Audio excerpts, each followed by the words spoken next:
Hello everyone and welcome back to Math Bold Master. আৰম্ভ কৰোঁ আমাৰ আজিৰ সেশনটো। তো আজিৰ সেশনটো হৈছে এটা প্ৰেক্টিচ সেশন। তো আজিৰ সেশনটোত আমি কি কৰিম?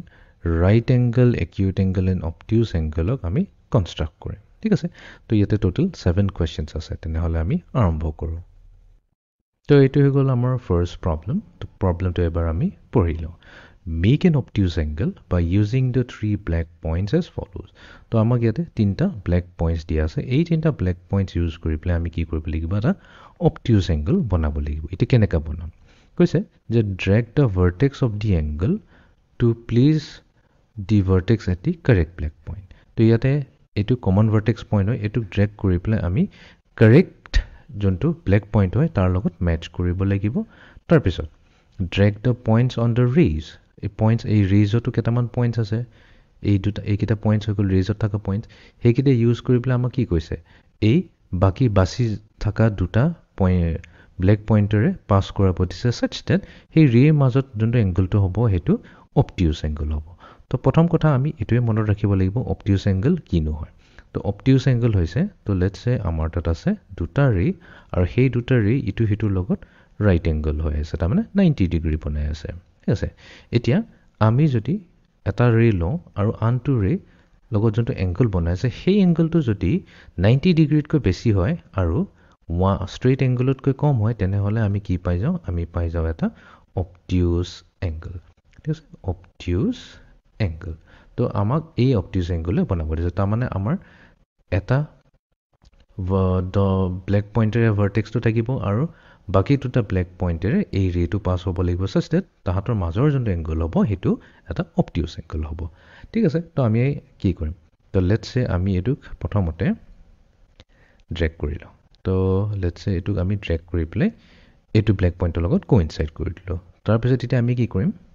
এইটোক লেটছ চে তলৰটোৰে পাছ কৰালোঁ আৰু এইটোক আমি কি কৰিলোঁ? এই ব্লেক পইণ্টেৰে পাছ কৰাই দিলোঁ। ঠিক আছে? তো আমি ইয়াতে পাছ কৰি পেলাই এইটো ফিক্স কৰি দিলোঁ। ঠিক আছে? তো এইটো ফিক্স হৈ গ'ল। এতিয়া আমি এতিয়া দেখা পাইছোঁ এই এংগলটো যোনটো হৈছে এই এংগলটো কি হৈছে 90 ডিগ্ৰীতকৈ ডাঙৰ বাট ষ্ট্ৰেইট এংগল 180তকৈ সৰু, তাৰমানে এইটো এটা অবটিউজ এংগল ফৰ্ম কৰি আছে। ঠিক আছে? এতিয়া ইয়াতে সুধিছে this is an obtuse angle because it's measure is কি হয়? অবটিউজ এংগলৰ ডেফিনেশ্যন কি? 90 ডিগ্ৰীত ইকুৱেল টু হয়, গ্ৰেটাৰ দেন হয় নে লেছ দেন হয়? তো আমি জানো অবটিউজ এংগলৰ কেছত কি হয়? Greater then 90 degree. চেক কৰি চাওঁ। ঠিক আছে? অ'কে, এতিয়া যাওঁ আমি নেক্সট প্ৰব্লেমটোলৈ। এতিয়া ছেকেণ্ড প্ৰব্লেমটোত কৈছে drag the vertex of the angle to place the vertex at point এ।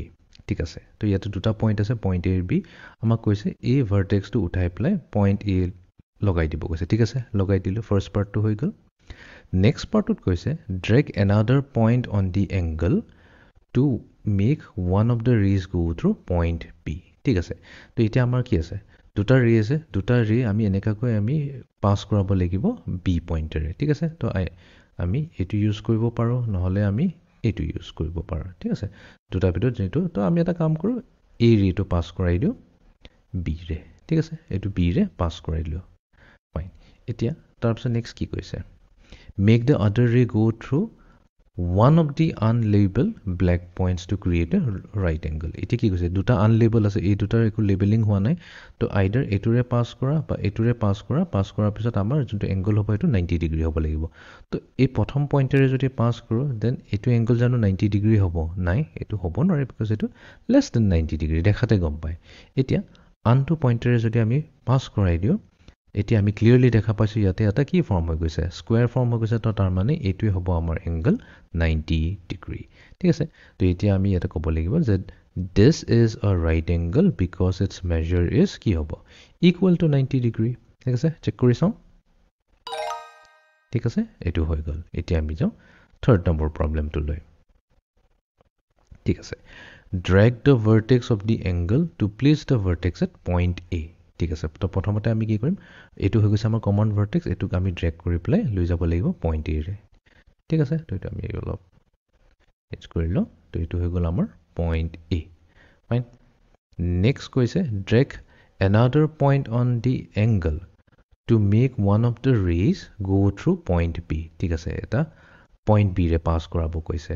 এটা ৰেক তো এইটো আমি পইণ্ট বিৰে পাছ কৰাই দিলোঁ ৰেটোক ঠিক আছে নেক্সট থাকি যোৱা ৰেটো কি কৈছে make the other ray go' through one of the unlabeled black points to create an acute angle এতিয়া আমাৰ তাত দুটা ব্লেক পইণ্টছ আছে তো এই ব্লেক পইণ্টেৰে আমাৰ আনটো ৰেক পাছ কৰাব দিছে such that এই এংগলটো যোনটো হ'ব এই এংগলটো কি হ'ব লাগিব এটা একিউট এংগল হ'ব লাগিব একিউট এংগল মানে কি less than 90 degree but এটোতো দেখোনতে গমেই পাইছা এটোতো more than 90 degree হৈছে এটো এটা obtuse angle হয় তো তাৰ মানে এই আমাৰ যোনটো ৰেটো আছে এটো এই ব্লেক পইণ্টেৰে পাছ নহব তো আমি কি কৰিম ইয়াক আনটো ব্লেক পইণ্টেৰে পাছ কৰাও so let's say এটোৰে পাছ আমি কৰাই দিলো তো পাছ কৰাই দিমতে এই এংগলটো যোনটো ফৰ্ম হ'ল ক্লিয়াৰলি এই এংগলটো less than 90 degree হ'ব তো এটোৱে হৈ যাব আমাৰ এটা acute angle এতিয়া ইয়াতে কি হৈছে this is an acute angle because its measure is কি হ'ব equal to greater than or less than এটো হ'ব আমাৰ less than 90 degree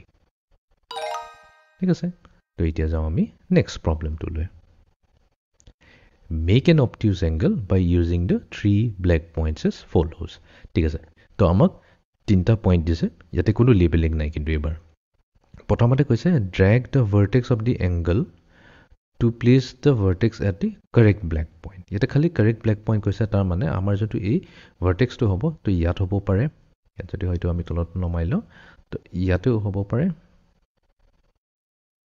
এস অলপ শৰ্ট কৰি লওঁ এইটো তো ইয়াতে নাই বহা তো ঠিক আছে ইয়াতে নাই বহা যদি আমি এটো ইয়াত বহাই প্লাই চাওঁ তাৰ পিছত ৰে কিটা কি কৰিব লাগে drag the points on the rays to make the rays go to the other two black points ঠিক আছে তো আমি এটা কাম কৰো এটোতে আমি ফিক্স কৰি দিলো এটা ৰে আমি এটো পইণ্টেৰে পাস কৰাই দিও আৰু এই ৰেটো এই পইণ্টেৰে পাস কৰাই দিও ঠিক আছে এতিয়া এই এংগলটো আমাক কি হদিছে আমাক হদিছে যে obtuse angle হৈছে নে নাই yes এটো obtuse angle হৈছে because আমি জানো obtuse angle definition টো কি হয় এটা এনেকা ধৰণৰ এংগল যোনটো 90 ডিগ্ৰীত কৈ ডাঙৰ হয় তো আমি জানো এটো হৈ যায় আমাৰ 90 ডিগ্ৰী এটো 90 ডিগ্ৰী দেখাতে গম পাইছে বাট আমি যদি এই ব্লেক পইণ্টেৰে পাস কৰাব লগা হয় তেনেহলে আমাৰ এংগলটো কি হয় 90 ডিগ্ৰীত কো বেছি ডাঙৰ হৈ গল তো 90 ডিগ্ৰীত কো বেছি ডাঙৰ হৈ যোৱা মানে কি এটো obtuse angle হ'বই লাগিব আৰু obtuse angle কি হয় যোনটো 90 ডিগ্ৰীত কৈ ডাঙৰ হয় তো এটো হৈ গল আমাৰ ফাইনাল আনসাৰ ঠিক আছে এতিয়া যাও আমি নেক্সট প্ৰবলেমটো লৈ drag the vertex of the angle to place the vertex at point A ঠিক আছে তো point A আমাক লৈ যাব কৈছে তো প্ৰথমতে আমি লৈ যাব লাইটো point A বহাই দিলো ঠিক আছে next আমাক কি কৈছে drag another point on the angle to make one of the rays go through the point B তো আমাক এটা ৰে point B ৰে পাস কৰাব কৈছে ঠিক আছে এটো আমি জানিবা point B ৰে পাস কৰাই দিলো then make the other ray go through one of the unlabeled black points to create a right angle তো এতিয়া আমাক কি কৈছে এই দুটা যোনটো পইণ্টছ বাছি গল তাৰে পাস কৰাব দিছে such that আমি কি পাই যাম এটা right angle পাই যাম তো এটো পইণ্টৰে যদি পাস কৰাও তেনেহলে কি হ'ব এটো এংগলটো 90 ডিগ্ৰী টো নহয় because 90 ডিগ্ৰী কাৰণে কি এটা স্কয়াৰ সিম্বল আহিব লাগে বাট এটো পইণ্টৰে যদি আমি পাস কৰাই দিও আমি কি দেখা পাইছে ইয়াতে 90 ডিগ্ৰী আহিছে yes তো তাৰ মানে this is a right angle because its measure is equal to 90 degree ঠিক আছে এটো আমি চেক কৰি লওঁ হৈ গল এটো আমাৰ কাৰেক্ট এতিয়া যাও আমি 6 নম্বৰ প্ৰবলেমটো লৈ তো ইয়াতে কি কৈছে drag the vertex of the angle to place the vertex at point A ঠিক আছে তো vertex টো আমি লৈ গৈ প্লে point A বহাই দিলো ঠিক আছে নেক্সট আমাক কৈছে drag another point on the angle to make one of the rays go through point B তো point B ৰে আমাক পাস কৰাব কৈছে ফাইন এটোকে পাস কৰাই দিও point B ৰে ঠিক আছে এটো পাস হৈ গল point B লে এতিয়া নেক্সট কি কৈছে make the other ray go through one of the unlabeled black points to create an acute angle তো আমাৰ তাত বাছি আছে দুটা তো আইদাৰ আমি ইয়াৰে পাস কৰাব পাৰো নহলে এটোৰে পাস কৰাব পাৰো তো যোনটোৰে পাস কৰা আমাক কি লাগিব এটা acute angle লাগিব ঠিক আছে তো ইয়াতে দেখাই গৈছে এটো এংগল যদি আমি চাও তো এটো এংগল কি হ'ব এটো এংগল একচুয়ালি আমাৰ যোনটো এংগল হৈছে তো এখিনি মানত যদি আমি ৰাখো এখিনিত হ'ব আমাৰ 90 ডিগ্ৰী এতিয়া 90 ডিগ্ৰীত কৈ যদি আমি বঢ়াই দিও এটো হৈ যাব আমাৰ এটা obtuse angle তো হেকাৰণে আমি এটো পইণ্টেৰে পাস কৰাব নোৱাৰো because আমি কি পাই আছো ইয়াতে পাই আছো আমি এটা obtuse angle but এতিয়া আমি কি কৰিম এটো হৈ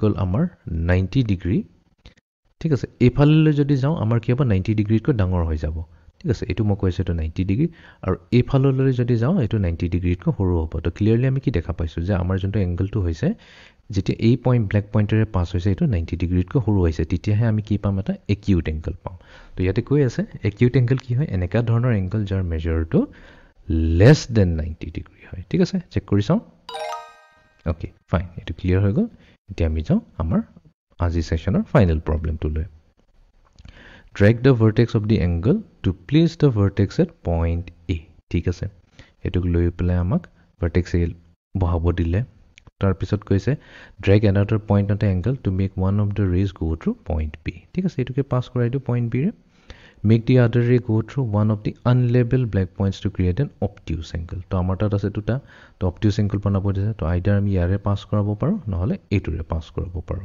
ঠিক আছে তো আমি জানো এটো হৈছে 90 ডিগ্ৰী approximately এটো কৈছো আমি 90 ডিগ্ৰী আমি যদি এইফাললৈ আহো তেনেহলে আমি obtuse angle পাম ৰাইট এইফালে যদি আহো আমি পাই যাম obtuse angle আৰু এইফাললৈ যদি যাও আমি পাম acute angle বাট আমাক কি বনাব দিছে আমাকটো তো obtuse angle হে বনাব দিছে তো তেনেহলে এই ব্ল্যাক পইণ্টৰে আমি পাস কৰাব নোৱাৰো তো আমি কি কৰিম ইয়াতে এটো হৈ গল আমাৰ 90 ডিগ্ৰী approximately এটো 90 ডিগ্ৰী হৈ গল আমি যদি এইফাললৈ যাও তেনেহলে আমি obtuse angle পাম because 90 তকৈ ডাঙৰ হৈ গৈ আছে আৰু এই পইণ্টেৰে যদি পাস কৰাই দিও এটোৱে হৈ যাব আমাৰ এটা obtuse angle আৰু আমি জানো obtuse angle is always greater than 90 degree ঠিক আছে তো আমি এটো কমপ্লিট কৰিলো তো এটোৱে আছিল আমাৰ আজিৰ প্ৰেক্টিস সেশন যত আমি right angle acute angle and obtuse angle কেনেকা কনস্ট্ৰাক্ট কৰি হেতু আমি প্ৰেক্টিস কৰিলো so see you in the next session thank you